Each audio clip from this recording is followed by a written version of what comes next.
Turnir Respublikanın əməkdar məşqçisi, fəxri idman işçisi Qabil Qoşqarovun mükafatı uğrunda olub. Yarışda 1987-88-ci il təvəllüdlü idmançılar iştirak edirdi.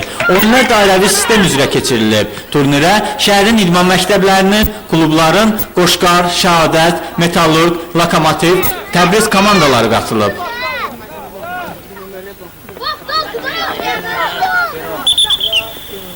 Çox böyük, şöhrətli, mərifətli bir yarışdı keçirdirlər ki, köhnə idmançıları yada salırlar.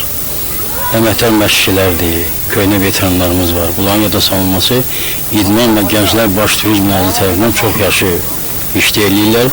Və də mən öz minnətlərimi bizim federasiyanın vitse-prezidenti Mübariz Hüseynlərə bildirirəm, eləcə də komitetin bütün işçilərinə ki, idmançıları, veteran idmançıları yada salırlar.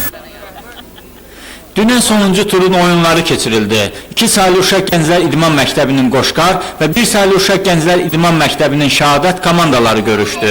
Qoşqar 1-0 hesabı ilə 10 xalla turnirin qalibi oldu. Lokomotiv 8 xalla 2-ci, Şəhadət 7 xalla 3-cü yerə çıxdı.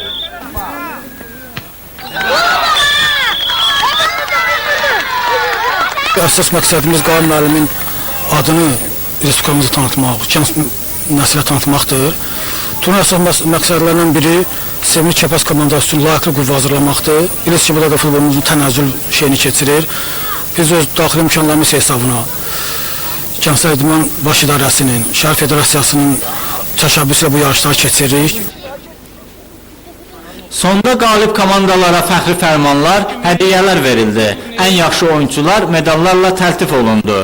Vüsal Məmmədov, Vaqif İbrahim Xəlil, Xəbər Plus.